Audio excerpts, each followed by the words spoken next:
Hello my friends, Oliver once again with Free Your Zen. In today's video I'm talking about unemployment. You see, earlier this year I came back from travelling Australia and I was unemployed for a couple of months, and I thought with all my spirituality and all that stuff, I thought I'd be pretty safe with it. I thought it wouldn't affect me at all. There'd be no emotional pain, no difficulty, no lack of meaning, no this and that, because all of it is just one, baby. I was sorely mistaken, and I developed... Actually, I didn't develop these. I've got 5 or 6 or 7 ways that you can cope with being unemployed until you actually have employment. And I'm going to reel off those. I've not written anything down. I'm going to reel off those now. Shall we begin? Let's begin. So, being unemployed is challenging for a few reasons. Lack of income is one of them. Lack of income means lack of freedom. Can't do the things you want to do. In this society, unfortunately, we've got to play to that tune. 2, you don't really have a reason to get up in the morning.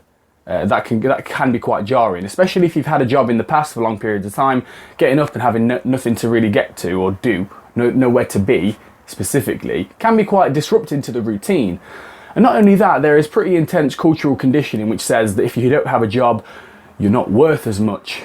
And just by saying that it's cultural conditioning, which it literally is, doesn't negate the effects, because that shit is really deeply ingrained. So that is a reason as well. So how do we cope with it until it subsides, until we find employment, and until we have income and a reason to get up in the morning, etc.?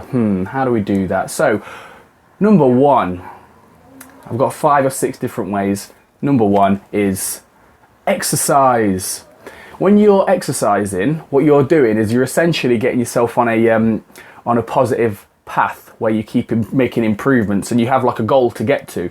So what can actually be the issue in your unemployment is just that everything is just essentially a kind of chaos. You're actually not directed towards any particular area. Whereas if you set up through exercise a kind of goal you want to get to, that can make you feel more productive as you're getting there. You know, set a goal and break it down into microprocesses and stepping stones. You're doing something healthy. Not only that, when you're exercising, you're releasing all those feel-good hormones and all that stuff. Exercise is massively important. 3-4 times a week or so. That really helped me. That kind of saved me, I think, to be honest. Number 2, meditate. Now is the time, with all this time you have on your hands, now is the time to pick up that meditation practice.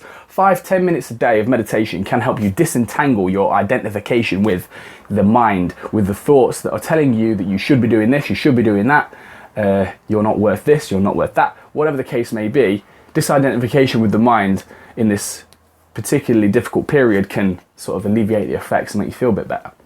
Number 3, journal. Write in a diary. Get to know yourself. If you've got the time, get to know yourself. Get to know what thoughts are going off. Get to know how you feel in relation to the past. Get to know what your dreams are for the future. Get to know who this truly is. Now that you're not taking 8 to 10 hours of your day working for someone else, now is your time to work for yourself. And this is the kind of stuff that will have a greater effect further on down the line. Using this time as an opportunity to dig deeper and find out who you really are is massively beneficial. Number 4, limit your job searches and your applications to what you can handle. So one issue I ran into was I was spending a great deal of my time, of my day, just scrolling through job search sites as I would scroll through Facebook nowadays, unfortunately. And seeing all these different jobs and the ones that I didn't want to do, and etc, it ended up being quite destructive. And I used to spend like 3-4 hours sending applications, get very few back, unfortunately, and it just knocked my confidence to bits. So if you determine how long you can comfortably spend every single day applying for jobs and looking for jobs without it completely just ruining your sanity and your sense of self-worth, that could be 1 hour, that could be 2 hours. Stick to it. Pick a time during the day when you're going to do that. That will be your job for the day, searching for jobs. The rest of it, you do the other things I mentioned in this list. Number 5, spend time with friends. Reconnect with old friends you've not met for a while. Reconnect, make those connections, liven them up again. When you're talking to other people, it can not only is it nice to vent, it also makes you realise that you're part of something greater. when you're spending time with people.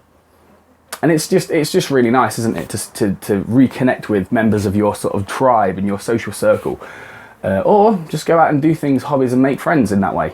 Yeah, that's number 5. Socialize, make friends, reconnect with people. Number 6, read. So, have you ever had like a topic or a passion or an area that you'd like to read upon, something you'd like to some sort of curiosity you've had in the past? Read about it. I spent this time of a couple of months reading books that I wanted to read for a while but never really had a chance to. And this actually fed my mind. This kept me intellectually stimulated, because what happens is, during this period of inertia, which is all it is really, we go through periods of inertia and activity in our lives in a cyclical fashion, and if you pay attention you'll notice this. And through this period of inertia, what can happen is your mind can get stuck on a kind of tape loop of habitual thoughts. And usually habitual thoughts are quite negative in nature, because the mind's just trying to perceive threats and help you survive. So it will naturally perceive negativity where there may not be any, just to keep you alive really. So what you need to do is keep yourself intellectually stimulated in different areas that aren't so goddamn negative. So pick some passions, pick some things you might want to learn about, and have a bit of a read upon them. Yeah, your mind will thank you for it. And lastly, this is the most important one, number 7. Know that you are not the job you do. Cultural conditioning and programming, as I said at the start, is strong, it's heavy, but it's a conditioning of the mind. You are not the mind, you are that which is aware of the mind. So for that reason, what you are is not your job role. At any given time, if you take your job role and assume it is who you are mistaking yourself for something you are not. You are taking something vast and infinite, which is exactly what you are, and you are collapsing it into a finite substance, a finite mind creation, an idea, a concept, which is all a job really is in relation to the identity.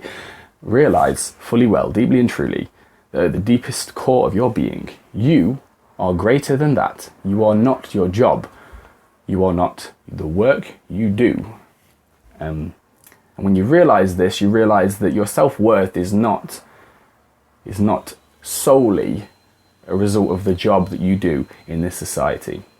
Thank you very much for watching, guys. Click the like button, free your zen. Click the subscribe button, and make sure you click the bell notification as well on the next to the subscribe button, so you don't miss anything.